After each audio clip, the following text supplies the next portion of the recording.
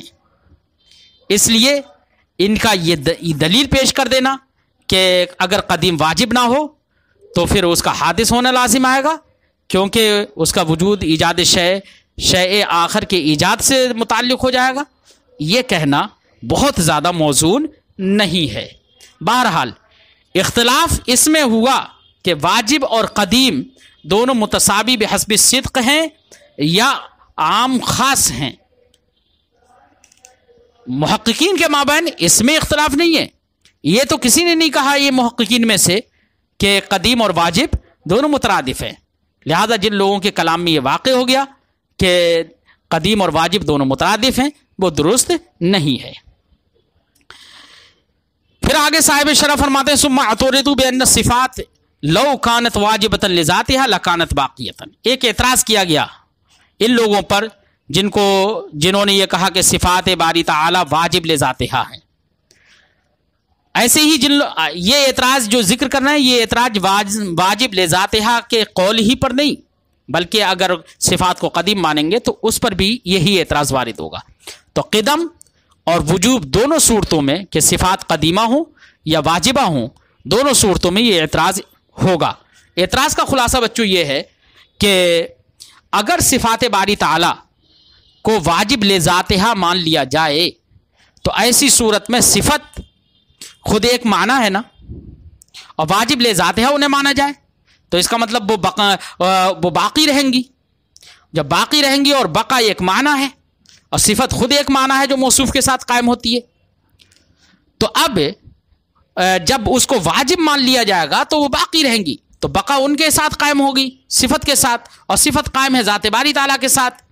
تو اب ایک معنی کا قیام دوسرے معنی کے ساتھ ہو جائے گا، یعنی قیام المعنی بالمعنی لازم آئے گا، اور قیام المعنی بالمعنی یہ جائز نہیں ہے. یہ اعتراض ہوگا. تو اس کا صاحب شرح جواب بھی دیتے ہیں.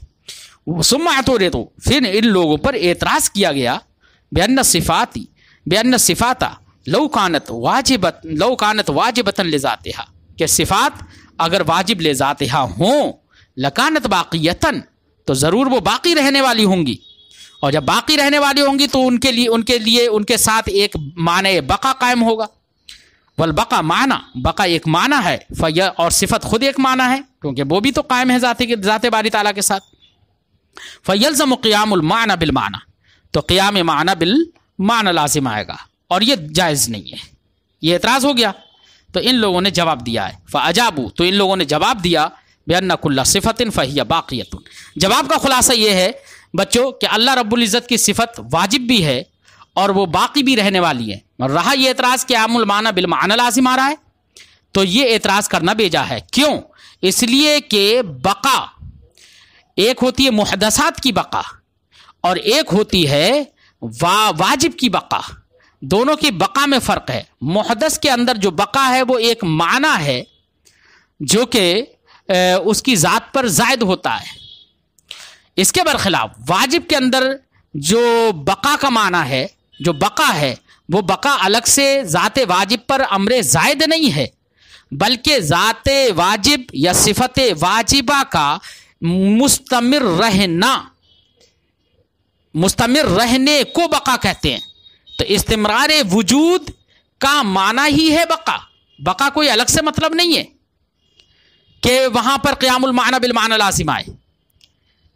قیام المعنی بالمعنی تو تب لازم آتا جبکہ بقا ایک الگ معنی ہوتا اور صفت کا وجود ایک الگ ہوتا۔ یہاں پر بقا صفت واجبہ کے وجود پر زائد نہیں ہے، بلکہ صفت واجبہ کے وجود کا مستمر رہنا ہی اس کے باقی اس کو باقی کہتے ہیں کہ وہ باقی ہے، یعنی وہ مستمر الوجود ہے، اس کا وجود مستمر ہے۔ تو ایک الگ سے معنی نہیں ہے بقا کہ قیام المعنی بالمعنی لازم آئے۔ فرماتے ہیں فَأَجَابُوا، تو اس کا جواب یہ دیا ان لوگوں نے کہ بِأَنَّ كُلَّ صِفَةٍ فَهِيَ بَاقِيَةٌ بِبَقَاءٍ، کہ ہر صفت وہ باقی ہے ایسی بقا کے ساتھ، ہوا نفس تلک الصفہ، جو بقا عین صفت ہے، عین وجود صفت ہے۔ وَهَذَا كَلَامٌ فِي غَایَةِ الصُّعُوبَةِ، صاحب شرح فرماتے ہیں کہ امام حمید الدین ضریری نے جو صفات کو واجب قرار دیا تو یہ ان کا کلام کہ صفات واجب ہے، اور بعض لوگوں کا، بعض متکلمین کا یہ کہنا کہ واجب الوجود لذات ہی وہ صرف اللہ تعالیٰ ہے، اس کی صفات نہیں ہے، یہ پورا کلام ان کا یہ نہایت صعوبت میں ہے، اس کو اسی بڑا مشکل مقام ہے۔ یہ فرماتے ہیں ھذا کلام فی غایۃ الصعوبہ، یہ کلام نہایت ہی مشکل میں ہے، نہایت ہی صعوبت میں ہے۔ کیوں صعوبت میں ہے؟ وجہ کیا ہے؟ اس کی وجہ بھی بتا رہے ہیں۔ فإن القول بتعدد الواجب لذاتہ مناف للتوحید، کیونکہ اگر ذات واجب اللہ رب العزت کی ذات کو بھی واجب قرار دیا جائے، صفات کو بھی واجب قرار دیا جائے، جیسے کہ علامہ حمید الدین ضریری نے کہا، تو اگر یہ قول کر لیا جائے تعدد واجب کا، تو تعدد واجب کی صورت میں یہ منافی توحید ہوگا، کیونکہ توحید کا مطلب یہی ہے کہ واجب ایک ہو، تو یہ منافی توحید ہو جائے گا۔ اس لیے صفات کو واجب قرار دینے کی صورت میں توحید کی نفی ہو جائے گی، یہ منافی توحید ہو جائے گا۔ اور اگر صفات کو واجب قرار نہ دیا جائے تو ایسی صورت میں واجب نہیں ہوں گی تو جائز ہوں گی، ممکن ہوں گی۔ تو صفات کا ممکن ہونے کا قول کر لینا، تو ممکن ہونے کا مطلب تو یہ ہے کہ کل ممکن فہو حادث، ہر ممکن حادث ہے، اور یہاں پر صفات کو ممکن قرار دینا، واجب قرار نہ دینا، جیسے کہ بعض لوگوں نے کہا کہ صفات باری تعالی واجب نہیں ہے، تو اگر امکان واجب نہیں ہے تو امکان کا قول ہو جائے گا، تو امکان صفات کا قول کرنا یہ کل ممکن فہو حادث کے خلاف ہے۔ کیوں؟ اس لیے کہ یہ ضابطہ متعین ہے کہ ہر ممکن حادث ہوتا ہے، اس کے باوجود یہاں پر صفات باری تعالیٰ کو واجب نہ قرار دے کر کے ممکن قرار دیا جائے، اور ممکن قرار دینے کے باوجود ان کو حادث نہ مانا جائے، تو کل ممکن فہو حادث ان کے منافی ہو گیا نا۔ اس لیے صاحب کتاب نے فرمایا یہ کلام غایت صعوبت میں ہے۔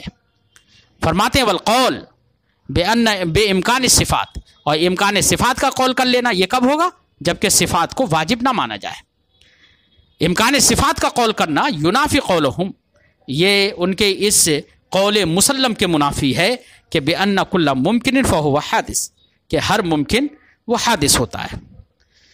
لیکن اگر صفات کو واجب قرار نہ دے کر کے ممکن قرار دیا جائے اور کہا جائے کہ ممکن بھی ہیں لیکن حادث بھی نہیں ہے، تو ایسی صورت میں اگر یہ جواب دے دیا جائے کہ کل ممکن فہو حادثن کے خلاف ہو رہا ہے، تو اس کا یہ جواب دے دیا جائے کہ اللہ رب العزت کی صفات قدیم ہیں، قدیم بالزمان ہیں۔ قدیم بالزمان ہونے کا مطلب یعنی مسبوق بالعدم نہیں ہے، کہ ان کے وجود پر عدم سابق نہیں ہے، اس معنی کر ان کو قدیم مان لیا جائے۔ اور اس معنی کر قدیم ماننے کی صورت میں حدوث ذاتی کے یہ منافی نہیں ہوگا، کیونکہ اپنے نفس ذات میں وہ محتاج الی الموجد ہیں، محتاج الی ذات الواجب الوجود ہیں، تو محتاج الی الذات ہیں، اس اعتبار سے وہ حادث یعنی حادث بالذات اور قدیم بالزمان ہوں، تو کیا حرج کی بات ہے کہ اللہ رب العزت کی صفات کو قدیم مانا جائے زمانے کے اعتبار سے کہ وہ مسبوق بالعدم نہیں ہے، اور حادث مانا جائے اپنی ذات کے اعتبار سے بہین طور کے ذات واجب الوجود کی جانب وہ محتاج ہیں۔ تو اگر یہ صفات باری تعالیٰ میں قدیم بالزمان اور حادث بالذات کا قول کر لیا جائے تو کیا حرج ہے؟ تو صاحب کتاب کہہ رہے ہیں کہ اگر یہ کہیں یہ لوگ تو یہ تو فلاسفہ کے قول کو مان لینا ہے، فلاسفہ کے قول کا اعتراف کر لینا ہے۔ فرماتے فَإِن زَعَمُوا، اگر یہ لوگ جواب کے طور پر یہ کہہ دیں کہ انہا قدیمۃ بالزمان، کہ صفات باری تعالیٰ قدیم بالزمان ہیں۔ قدیم بالزمان کا مطلب بے معنی عدم المسبوقیت بالعدم، بہین طور کہ وہ صفات باری تعالیٰ مسبوق بالعدم نہیں ہیں۔ وَهَذَا لَا يُنَافِي الْحُدُوثَ الذَّاتِي، اور یہ مسبوق بالعدم یعنی قدیم بالزمان ہونا یہ حدوث ذاتی کے منافی نہیں ہے۔ حدوث ذاتی کسے کہتے ہیں؟ بمعنی الاحتیاج الی ذات الواجب، اس معنی کر کے وہ صفات باری تعالیٰ محتاج ہے ذات واجب کی، تو ذات واجب کے محتاج ہونے کی حیثیت سے وہ حادث بالذات ہے، اور چونکہ ان کے وجود پر عدم سابق نہیں ہے اس لیے وہ قدیم بالزمان ہے۔ اگر یہ لوگ یہ کہہ دیں فہو قول بما ذهب الیہ الفلاسفہ، تو یہ قول کر لینا ہے اس کا جس کی طرف فلاسفہ گئے ہیں۔ کس کی طرف گئے ہیں فلاسفہ؟ من انقسام کل من القدم والحدوث الى الذاتی والزمانی، کہ انہوں نے قدم اور حدوث کو ذاتی اور زمانی کی طرف منقسم کر دیا۔ انہوں نے کہا کہ قدیم بھی دو قسموں پر ہے اور حادث بھی دو قسموں پر ہے، قدیم بالذات، قدیم بالزمان، اور حادث بالذات، حادث بالزمان۔ قدیم بالذات وہ ہوگا کہ دیکھو قدیم تو وہی ہے جس کے وجود پر عدم سابق نہ ہو، تو قدیم بالذات اور قدیم بالزمان، تو قدیم بالزمان وہ ہے جس کے وجود پر عدم سابق نہ ہو، اور قدیم بالذات وہ ہے جو غیر کا محتاج نہ ہو۔ ایسی حادث کی دو قسمیں، حادث بالذات، حادث بالزمان۔ حادث بالذات وہ ہے جو غیر کا محتاج ہو، اور حادث بالزمان وہ ہے جس کے وجود پر عدم سابق ہو۔ تو اب یہ تقسیم قدم اور حدوث کی کر دی فلاسفہ نے، حالانکہ متکلمین کے نزدیک یہ تقسیم نہیں ہے۔ تو اب اگر یہ بات مان لی جائے کہ صفات قدیمہ اللہ رب العزت کی صفات قدیم بالزمان ہیں اور حادث بالذات ہیں، تو یہ فلاسفہ کے قول کو مان لینا ہے، ان کے قول کو کا اعتراف کر لینا ہے۔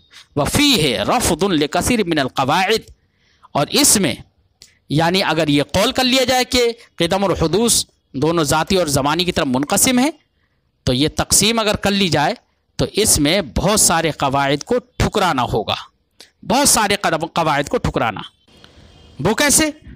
وہ اس طرح سے، مثلا جب یہاں پر آپ نے یہ کہہ دیا کہ قدیم دو طرح کا ہوتا ہے، ایک قدیم بالذات، ایک قدیم بالزمان، ایک ایسی حادث کا قول کر لیا حادث بالذات، حادث بالزمان، تو پھر یہ عناصر جو مرکب ہے عناصر سے ان چیزوں کے اندر کی بھی یہ بات ہوگی۔ جب یہ بات ہوگی تو فلاسفہ کا جو مقصود ہے وہ حاصل ہو جائے گا ان کا، کیونکہ وہ یہی تو کہتے ہیں کہ عالم قدیم بالزمان ہے۔ کیا کہتے ہیں؟ عالم قدیم بالزمان ہے، بہین طور کہ اس کے وجود پر عدم سابق نہیں ہے، اور حادث بالذات مانتے ہیں اس معنی کر کہ وہ ذات واجب تعالیٰ کی طرف محتاج ہے، تو حادث بالذات مانتے ہیں زمانے کو، اور قدیم بالزمان مانتے ہیں۔